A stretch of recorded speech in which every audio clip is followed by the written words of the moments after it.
자, 이번 시간에는 지난 시간에 이어서 사용자 입력 폼에 대해서 추가적으로 살펴보도록 하겠습니다. 자, 이번 시간에 살펴보게 될 그런 사용자 입력 폼들은 역시 지난 시간하고 동일하게 텍스트 입력 폼을 베이스로 동작을 하게 됩니다. 그래서 플레이스홀더라든지 맥스렉스, 오토포커스, 리카이드 속성을 사용할 수 있다는 거 기억을 하시면 되겠고요. 자, 그럼 제일 먼저 살펴볼 거는 제가 숫자 입력 폼에 대해서 한번 살펴보도록 하죠. 자, 타입에다가 넘버라는 타입을 사용을 해주시게 되면은 그런 숫자를 입력할 수 있는 그런 폼이 돼요. 자, 보이는 모습은 뭐 텍스트 입력 폼하고 동일합니다. 자, 동일한데 여기에 이제 숫자를 입력할 수가 있게 되고요. 자, 크롬에서 보시면 좀 더 보기가 좋죠. 자, 크롬에서 보시면 이렇게 숫자를 입력할 수 있는 가이드가 생기는 걸 보실 수가 있습니다. 자, 이렇게 브라우저라든지 기기에 따라서 UI는 다 다르지만 어쨌든 그 숫자를 입력하기 위해 좀 더 최적화된 모습으로 지원이 된다라고 말씀을 드렸죠. 자, 그럼 여기에 이제 추가적으로 우리가 이 플레이스홀더, 맥스랭스, 오토포커스, 리카이어드 속성도 다 사용할 수 있습니다만 숫자에 관련된 추가적인 속성을 사용할 수가 있게 됩니다. 첫 번째 미니멈, 그러니까 최소값, 그리고 맥시멈, 최대값을 사용할 수가 있고요.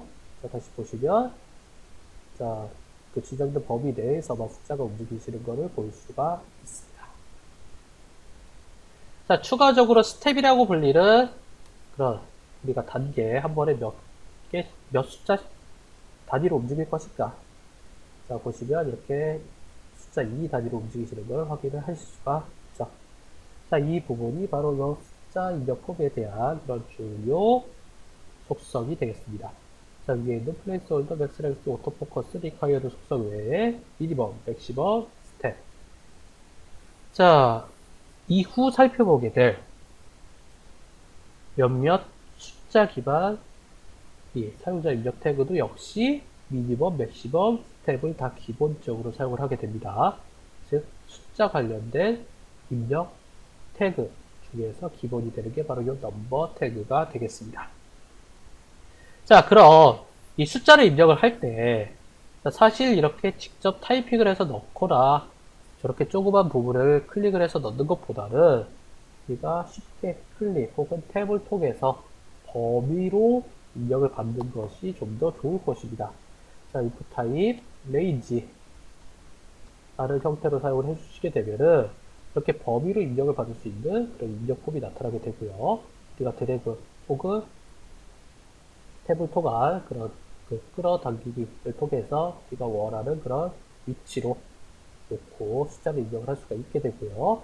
자, 이 범위 입력 탭 같은 경우에는 미니멈과 맥시멈을 될 수 있으면 꼭 적어 주시는 게 좋습니다. 안 그러면 저게 어느 범위의 수치인지를 알아보기가 힘들죠.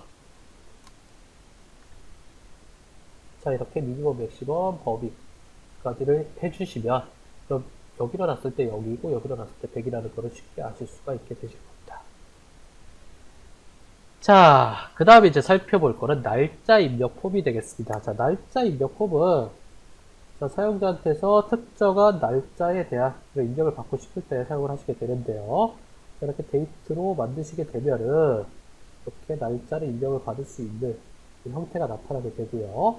자, 클릭을 했을 때 해당되는 부분을 플러스 마이너스 시킬 수가 있고요. 그리고 옆에 있는 이 화살표 표시를 눌러서 달력 UI를 띄울 수가 있습니다. 자, 달력 UI를 쓰게 되면 좀 더 편하게 원하는 그런 위치를 클릭을 할 수가 있겠죠. 자, 모든 브라우저에서 역시 지원이 되는 건 아닙니다만 나중에 모든 브라우저에서 지원되는 형태가 나타나게 될 거예요. 지금 파이어폭스에서는 이렇게 날짜 입력이 나타나지가 않고 있죠. 대신 직접 날짜를 입력을 해서 우리가 몇 월 며칠인지 사용자한테서 입력을 받게 될 것입니다. 실제로 크롬에서 이렇게 선택을 한다고 하더라도 실제 내용은 이 텍스트가 실제 내용이 돼요. 아무리 이런 UI를 선택을 한다고 하더라도. 그래서 이 날짜 입력 폼 같은 경우도 이렇게 특정한 날짜의 가감과 그 다음에 최소 최대가 있기 때문에 미니멈, 맥시멈, 스텝 속성을 전부 다 사용을 하실 수가 있습니다. 자, 이제 그 다음에 이제 살펴볼 거는 우리가 몇 가지 그 외에 이제 입력 폼들이 되겠는데요. 자, 우리가 월만 입력을 받고 싶다라고 할 때는 month 사용하시면 되고요. 그리고 주만 입력받고 싶다라고 할 때는 week 사용하시면 되고요. 날짜만 입력받고 싶다라고 할 때는 뭐 데이트 타임이라든지 그런 형태로 이용을 하시면 되겠습니다. 자, 타임과 데이트 타임 같은 경우에는 타임은 시간만 입력을 받게 되고요. 데이트 타임은 날짜 시간까지 다 입력을 받는 그런 형태로 여러분들께서 사용을 하실 수가 있습니다. 자, 그럼 이제 기존에 있었던 파일이라는 그런 타입을 한번 살펴보도록 할 건데요. 자, 파일 타입 같은 경우는 자, 이렇게 파일 선택을 자동으로 지원을 해주죠. 자, 이렇게 탐색기가 떠서 파일 선택을 할 수가 있게 해주고요. 여러분들께서 모바일 기기에서 사용을 했을 경우에는 모바일 기기에 탐색을 할 수 있는 뭐 ES 탐색기라든지 아스트로 매니저라든지 그런 탐색기를 연결을 해서 파일을 선택할 수 있도록 띄워주게 됩니다. 자, 그 부분까지 기억을 하시면 되겠고요. 자, 이제 이런 입력 태그들을 살펴봤으니 자, 마지막으로 우리가 사용자 출력 태그로 잠깐 살펴보도록 하겠습니다. 자, 출력 태그라는 거는 보기 좋도록 우리가 모습을 보여주는 그런 태그라고 보시면 되겠고요. 자, 프로그레스 태그와 그 다음에 우리가 메터 태그가 있습니다. 자, 먼저 프로그레스 태그를 먼저 살펴보면요. 자, 프로그레스 태그만 이렇게 작성을 해주시면 화면에 쭉 진행되는 상태의 모습을 확인을 하실 수가 있습니다. 즉, 특정한 부분이 지금 멈춰 있는 게 아니라 지금 진행 중이다 라는 것을 나타내실 때 이렇게 프로그레스 태그를 사용을 해 주시면 되겠고요. 여기다가 특정한 값을 지정을 해 주시면은 현재 값과 그 지금 모습을 표현을 해주게 됩니다.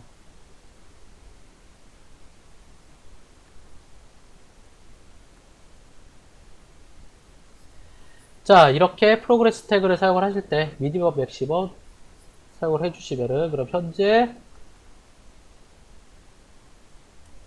위치를 정확하게 표현을 해주는 그런 태그가 될 것입니다.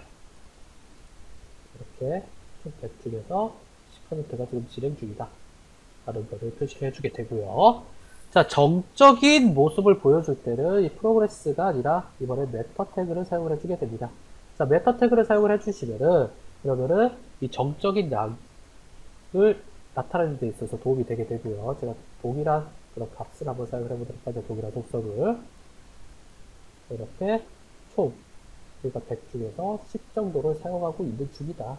그런 형태로 사용을 하실 때, 뭐 디스크 용량 사용 중이다. 혹은 뭐 특정한 자원 중에서 당신은 10%의 자원을 사용하고 있습니다. 라는 그 표시를 해줄 때 이 메타 태그를 사용을 해주시면 되겠습니다. 그래서 여기 사용을 하실 때 밸류 값과 그 다음에 미니멈 맥시멈 값을 같이 사용을 해주시면은 그러면은 좋은 형태가 되겠죠. 이러한 부분들을 우리는 사용자 출력 태그라고 부르고요. 이런 것들을 이용을 해서 여러분들께서 사이트에서 이용을 하시는 것도 도움이 될 것입니다. 자, 이거 오픈해서 동작을 되는 모습을 한번 보도록 하죠. 출력 태그가 어떻게 오픈해서 보이는가.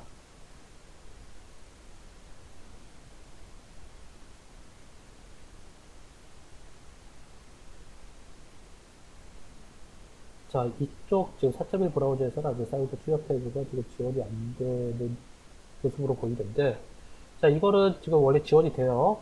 지금 이 에뮬레이터, 제가 지금 사용하고 있는 저 에뮬레이터가 저 브라우저 버전이 안 좋은 그런 형태가 되겠습니다.